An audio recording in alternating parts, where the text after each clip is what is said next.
क्या चल रहा था, ये हो गया, ये क्वेश्चन हो गया। अभी है moment of inertia, moment of inertia. तो your new heading is moment of inertia, moment of inertia, moment of inertia.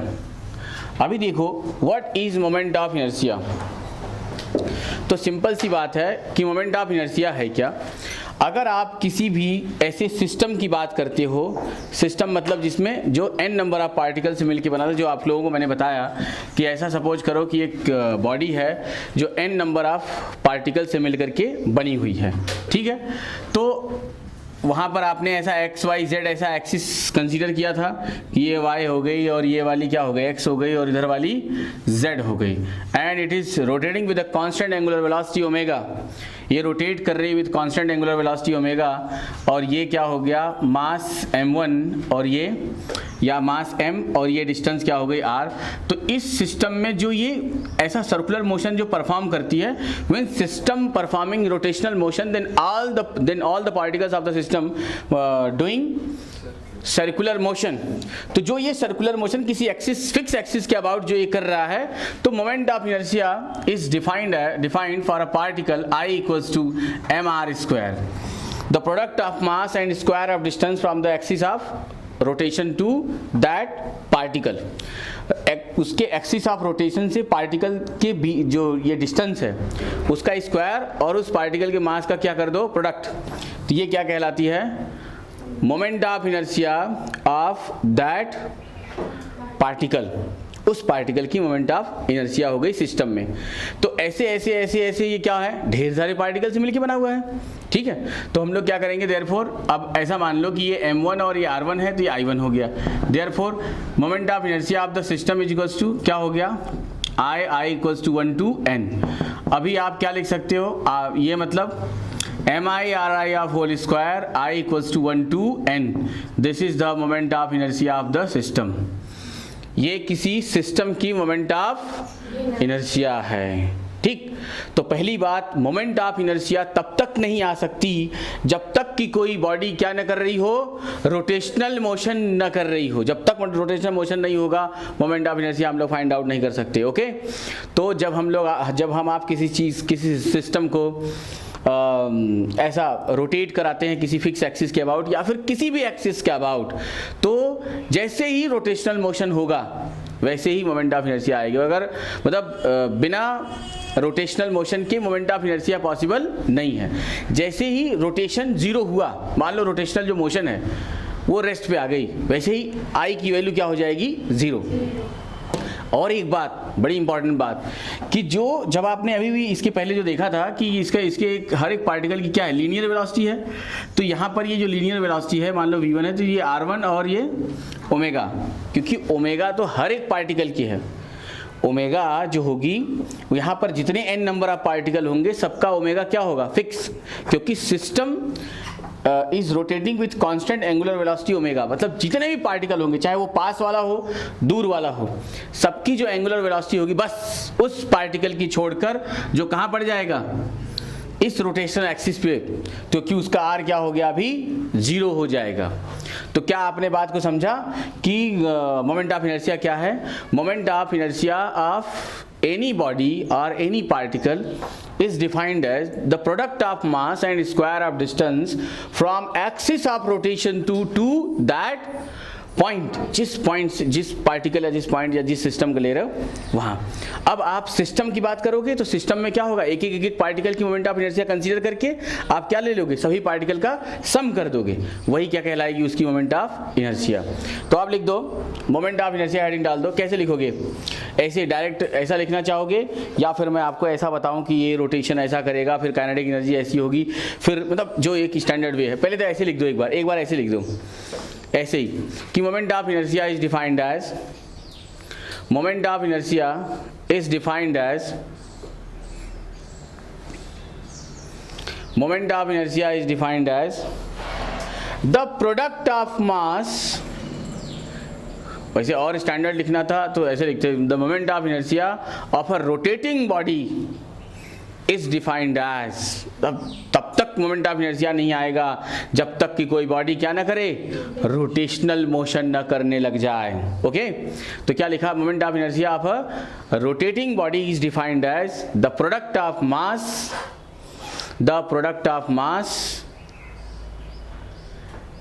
the product of mass and square of distance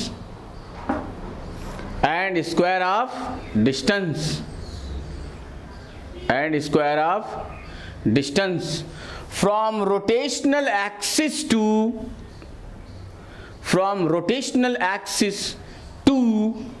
that particle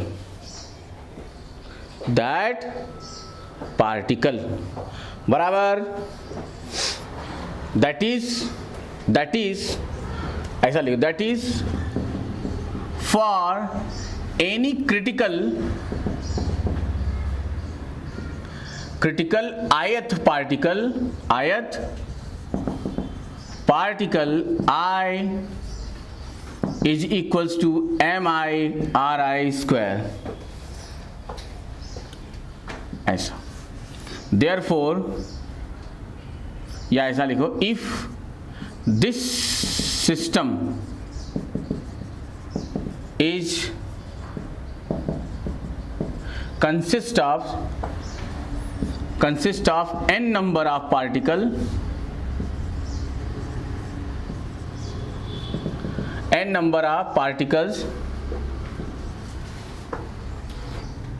hence mi of system I equals to summation over mi/ri, I equals to 1 to n। ये देखो पूरे system की moment of inertia हो गई। देखा क्या, यही जो मैंने अभी थोड़ी देर पहले आपको समझाया था, ठीक उसी पैटर्न में आपको बता देना है। ओके, ऐसा हुआ। लेकिन मैं बताऊं, कुछ ऐसे फॉरेन ऑथर हैं, जब आप कोई फॉरेन ऑथर जब पढ़ते हो, कोई फॉर एग्जांपल रेस्निक हेलिडे, शेयरसन जेमनॉस्की, या फिर ये रांडाल डी नाइट, है ना, इन लोगों को जो बड़े बड़े ऑथर हैं, जब आप इनको पढ़ोगे तो आप देखोगे कि वो लोग मोमेंट ऑफ इनर्शिया की शुरुआत कैसे करते हैं। क्या हुआ, mi/ri²। हाँ, mi/ri² है, स्क्वायर बस छोड़ना, इसके बगैर कैसे होगा, वो छूट गया था। ठीक है, तो जो वो लोग कैसे शुरुआत करते हैं, जरा उनकी भी बातें हम लोग सुनते हैं, देखते हैं। ठीक है, मिटा दूं क्या इसको मैं, हो गया। अरे तुम डायरेक्ट बोल सकते हो कि ऐसा कुछ नहीं है, क्लास में ही चल रहा है ना, ये तो क्लास लेक्चर वाला वीडियो है ना।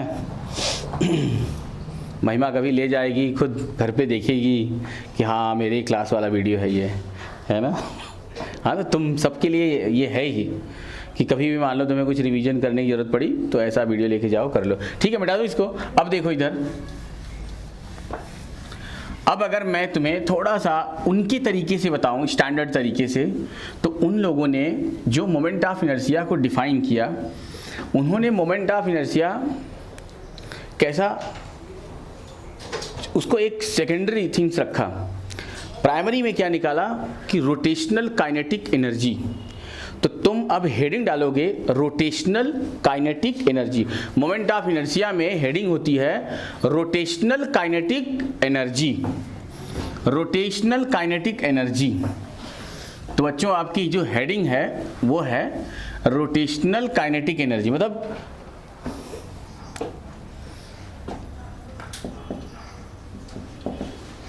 रोटेशनल काइनेटिक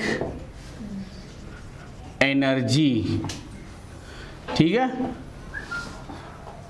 अभी देखो रोटेशनल काइनेटिक एनर्जी, तो देखो रोटेशनल काइनेटिक एनर्जी उन लोगों ने कैसे डिफाइन किया। अभी ये डायग्राम सबको दिख रहा है। अभी देखो, मैंने जैसा कि तुम लोगों को पहले बताया कि पूरे रोटेशन में मैक्सिमम टाइम्स यही डायग्राम बनेगा, और वो जो मैंने वो बना के साइड किया था वो भी कई बार आएगा तुम्हारे सामने। तो देखो इधर पे अगर मैं यही बात कर लूँ कि चलो मान लो कि कोई एक आयत पार्टिकल है, when a system starts rotating, then all the particles of the system performing circular motion, then for any critical ith particle, तुम यहाँ से लिखोगे रोटेशनल काइनेटिक एनर्जी में, व्हेन, ऐसा लिखो, व्हेन एनी सिस्टम, तुम लिखो when any system starts rotational motion, when any system starts rotating, then all the particle of this system performing, then all the particles of this system,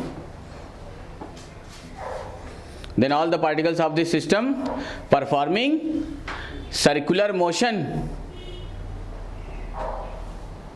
Therefore the kinetic energy of any critical ith particle can be written as, therefore the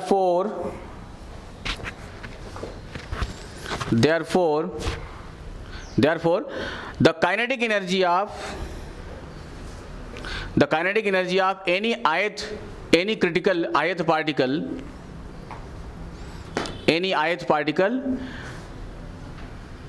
can be written as, क्या हो जाएगा, ये लो, half mi और ये उसका क्या होगा, vi square. भाई काइनेटिक एनर्जी अभी तक तो आप लोग यही जानते हो। सिंस, यहां बताओ, since this particle perform circular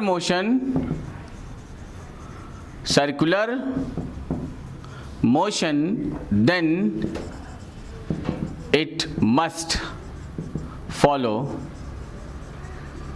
Vi is equals to Ri omega, where omega is constant angular velocity of the system। इसका मतलब ब्रैकेट में all the particles, मतलब अभी सिस्टम बोल दिया तो सभी क्या होगा, सभी के सभी पार्टिकल का हो गया। therefore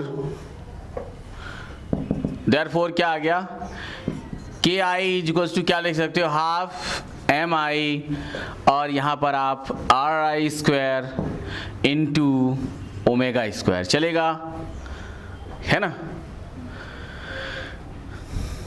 कर दिया। अच्छा, सभी लोग अच्छे से इसको समझो, क्लियर करो, बराबर बच्चों, कर लिया। अब आप देखो, इतना कर दिया तो आप बताओगे कि therefore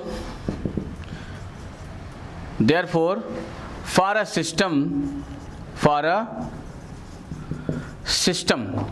किसी सिस्टम की अगर मैं बात करूं तो क्या हो जाएगा, k is equals to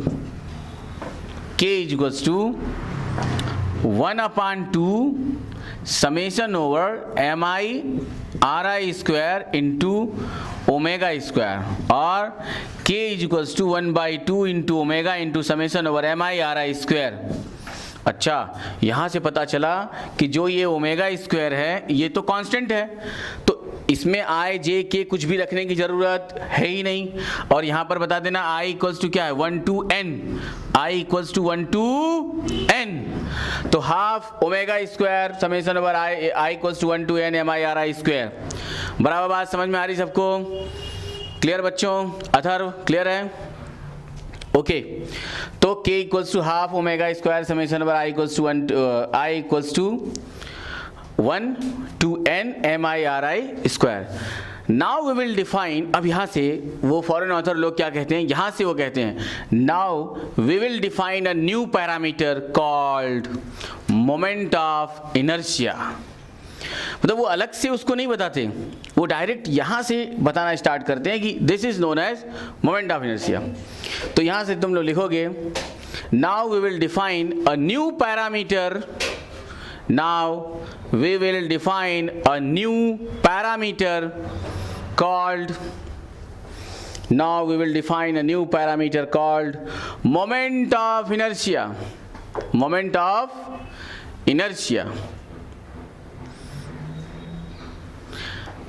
That is, यहां से बताओगे कि that is I, मतलब सिस्टम के moment of inertia I equals to summation over I equals to 1 to n mi/ri square. Therefore, यहां लिख रहा हूं ऊपर, therefore rotational kinetic energy of the system can be written as, therefore rotational kinetic energy of the system can be written as क्या भाई, K is equals to half, क्या हो गया, I omega square. K is equals to half I omega square. ये रहा आपका derivation. Okay. अब तुम चाहो तो मोमेंट ऑफ इनर्शिया के बारे में और बता सकते हो कि यहां लिखो, थोड़ा बताओ कि मोमेंट ऑफ इनर्शिया, अच्छा ये प्रूव हो गया ना. अब थोड़ा सा नोट करके लिखो. नोट, क्या नोट, यहां बताओगे moment of inertia is independent of the magnitude of angular velocity. जो मैंने बताया था तुम्हें, उसको देखो, उसके फार्मूले में क्या एंगुलर वेलोसिटी आ रही है, तो moment of inertia is independent of magnitude of angular velocity. चाहे वो बहुत तेज से एंगुलर वेलोसिटी से घूमे या स्लो घूमे, उसको उस चीज़ से कोई लेना देना नहीं है. बस वो रोटेट कर गई, मोमेंट ऑफ इनर्शिया आ गया. बराबर. और वो किस बात पे डिपेंड कर रही है, ध्यान से देखो तो, उस मास पर जिसका निकाला जा रहा है. मास बढ़ा तो मोमेंट ऑफ इनर्शिया बढ़ गई, और उसकी रोटेशनल एक्सिस से डिस्टेंस पे, अगर आपने डिस्टेंस को भी बढ़ाया घटाया तो मोमेंट ऑफ इनर्शिया चेंज हो जाती है. बोलो बात समझ में आ गई सबको? तो आगे यही बता दो, क्या बता दो, इंडिपेंडेंट ऑफ, क्या लिखा, the magnitude of angular velocity, और it is a characteristics of a rigid body. It is a characteristics of a rigid body. किसी भी rigid body की क्या करती है, ये करेक्टर को डिफाइन करती है. And the axis about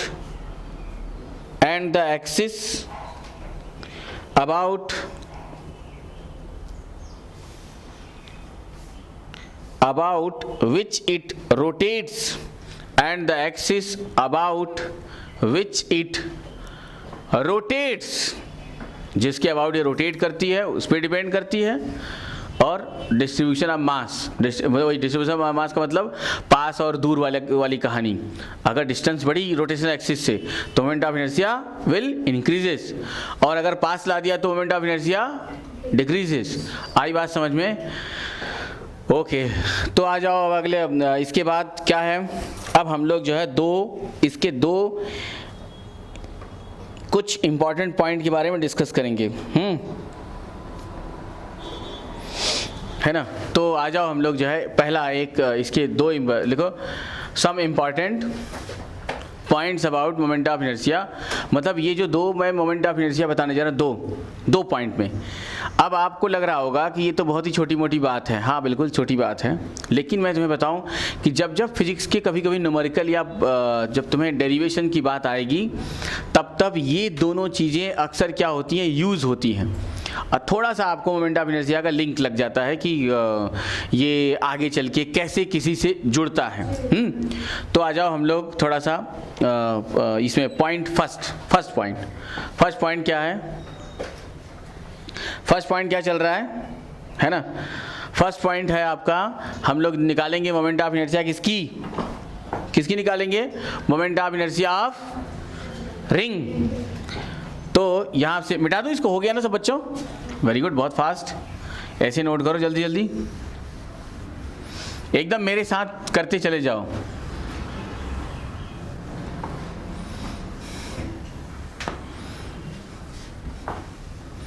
अब यहाँ से आप देखोगे, देखो वो क्वेश्चन क्या है, एक तरह से ये क्वेश्चन है और इस क्वेश्चन का हम लोग क्या करेंगे, डेरिवेशन या फिर सोल्यूशन बनाएंगे, ठीक है ना। तो यहाँ पर है, फर्स्ट डाल दो, let us consider a thin ring of radius r and mass capital M. Let us consider a thin ring of mass capital M and radius capital R. है ना, बढ़िया प्रॉपर मैनर में लिखना। उसका मास क्या है, m and radius R. Okay, rotating in its own plane, rotating in its own plane around its center with angular velocity omega। ये question की कहानी है, ये क्वेश्चन वाला आपसे कहता है कि इतना ऐसा है, rotating about its own plane around its center with constant angular velocity omega। तो अब देखो, अब अगर मैं जरा सा ऐसा एक डायग्राम बना देता हूँ, देखो जरा डायग्राम। मान लो कि ये एक रिंग है, सब लोग देख रहे हैं क्या, अच्छा, तो ये कुछ इस तरह से रोटेट कर रही है, ये इसकी रोटेशन एक्सिस हो गई, यही मतलब है ना उसका। तो चलो मैंने क्या किया कि यहाँ से इसका एक छोटा सा मास ले लिया, मतलब इसका टोटल मास क्या है, m है, और इसकी रेडियस बच्चों क्या है, r है। तो मैंने जो ये स्मॉल मास कंसीडर किया, ये कितना हो जाएगा, ये कितना हो जाएगा, dm। तो अब मैं dm की क्या निकालूंगा, रोटेशनल काइनेटिक एनर्जी निकाल सकता हूँ। तो देयरफॉर रोटेशनल काइनेटिक एनर्जी कि r is equal rotational kinetic energy of the ring is equals to half, क्या होगा।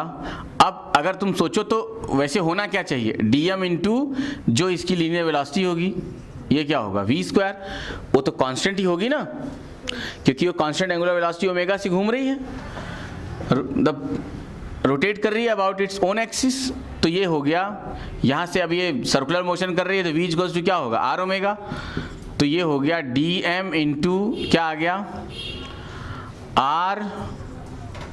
r square omega square. लेकिन ये किसी एक पार्टिकल का है कि यार ऐसा, देयरफॉर फॉर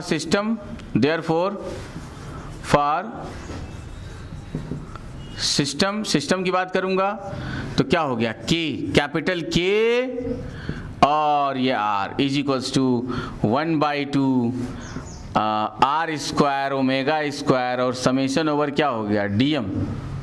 दिख रहा है क्या तुम लोगों को, और dm की वैल्यू क्या हो गई, कैपिटल M, अरे टोटल मास उसका, और K R is equals to half m हो गया, तो m r square into omega square. देखो आ गया। Now we can compare this equation with standard equation of rotational kinetic energy. तो जब हम लोग कंपेयर करेंगे, ये मान लो ये तुम्हारा मेन इक्वेशन है 1, चलेगा, और ये हो गई second. Therefore from equation 1 and 2 it is clear that I of ring, ठीक है ना, I of ring is equals to mr square.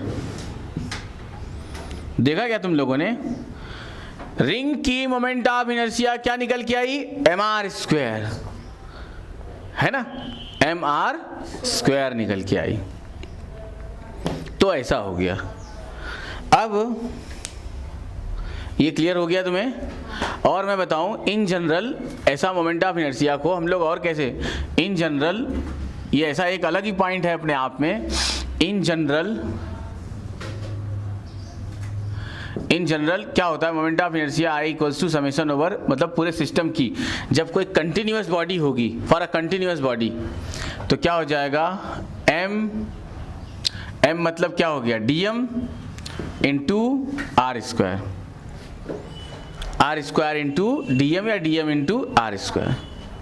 ऐसा इन जनरल हम ऐसा लेते हैं। अगर तुम सच में देखो तो क्या मैं इसका ऐसा निकाल सकता था क्या, यस बिल्कुल। कैसे, अगर moment of inertia of ring की बात करता मैं तो समेशन ओवर क्या हो जाता, देखो मैं कहता कि मास पर यूनिट लेंथ कितना आता, m/2πr। पर यूनिट लेंथ की मास कितनी, m/2πr। चलेगा। अच्छा, therefore mass of element, therefore mass of element, इस छोटे से मास का ये इसका मास कितना होगा, तो मास ऑफ एलिमेंट कितना हो जाएगा, dm is equals to m/2πr। अच्छा, इसका कितना लोगे लेंथ, तो फिर तो हम लोग इसे ज़्यादा क्रिटिकल कर दे रहे हैं। मतलब ये जो है, ये वाला जो कंटेंट है, इसमें उसकी ज़रूरत नहीं है। क्यों? क्योंकि हम लोग यहाँ से डायरेक्ट क्या कर दें, देखो ये r की जगह पे ये dm हो गया उस छोटे वाले मास का, और ये r की जगह कैपिटल R, तो r² बाहर हो गया, और ये dm का क्या हो गया, मतलब r², ये हो गया कैपिटल M, तो ये कितना आ गया, mr²। ऐसा हो गया। ये भी आएगा, ये भी टाइम आएगा, लेकिन हम इसको लेंगे, मैं बताऊंगा, लेकिन अभी इसके लिए कुछ ऐसी खास ज़रूरत नहीं है। तो dm के लिए क्या लेंगे, बस यही है। तो फिर हमें वो यहाँ से d थीटा बनाना पड़ेगा, और वो लेंथ समझ गए ना जो है, तो फिर उस तरीके से वो आएगा, मैं बताऊंगा तुम्हें। अभी थोड़ी देर में मैं डेरिवेशन कराने ही वाला हूँ, तुरंत, जस्ट इसी वीडियो के बाद वाला जो वीडियो होगा सेकेंड, उसमें आपको ये डेरिवेशन मिलेगा। ओके, हो गया। तो देखा आपने कि कितना फास्ट होके निकल आता है। ऐसा हो गया आपका, क्या हो गया, ये आपका ये एक पार्ट हो गया, जो मैं आपको 2 पार्ट बताने वाला था, उसमें से एक जो है क्या हो गया, इस तरीके से ऐसा क्या हो गया, ये सॉल्व हो गया, निकल गया ये कहानी। I equals to mr², this is the moment of inertia of ring when axis of rotation is passing through its centre and perpendicular to its plane. When axis of rotation is passing through its center and perpendicular to its plane, this is the required moment of inertia of ring. I equals to mr²। और ये आपने derivation अपने ढंग से पढ़ लिया, और compare भी कर लिया कि रोटेशनल काइनेटिक एनर्जी क्या आएगी, तो वो क्या आएगा, 1/2 mr² इंटू ω², और फिर आपने वहाँ से मेन इक्वेशन से कंपेयर कर दिया, I बराबर mr² आ गया। ठीक है, हो गया बच्चों, आ गई बात समझ में। अच्छा, हो गया। अब है सेकेंड पार्ट आपका। अब ऐसा मान लो कि कोई एक मासलेस रॉड है, ठीक है, मासलेस क्या है, रॉड है। क्या लिखोगे यहाँ पर, सेकेंड पार्ट है कि यहाँ पर आपको एक मासलेस रॉड दी गई है, और उसके 2 एंड पर क्या रख दिए गए हैं, 2 मास रखे गए, और उनका जो मास है m/2 और m/2। हटा दूं इसको, तो मैंने क्या दिया जो है m/2 और ये m/2। देखो कैसे है, ये हो गया तुम्हारा रॉड जिसकी लेंथ क्या है l, और मास क्या है, मासलेस, मास है ही नहीं, मास कंसीडर, बहुत ही लाइट मास है, तो मास कंसीडर नहीं किया जाएगा। और ये हो गई उसकी रोटेशनल एक्सिस, यहाँ पर एक मास रखा, यहाँ पर एक मास रखा, मास कितना है m/2, और ये है m/2, यहाँ से यहाँ तक की डिस्टेंस क्या है l/2, ऐसे यहाँ से यहाँ तक की डिस्टेंस क्या है l/2, और ये starts rotating about its rotational axis with a constant angular velocity omega. Therefore, moment of inertia of this system can be written as I is equals to क्या होगा, mr² m/2 इंटू r², मतलब l/2 का whole square, है ना। ऐसे ही तो निकालेंगे, 10 होता तो 10 बार ऐड करता, अभी 2 है तो 2, तो क्या हो गया m/2 इंटू l/2 का होल स्क्वायर। तो ये हो गया m/2 into l²/4 plus m/2 into l² by कितना 4, तो ये हो गया ml²/8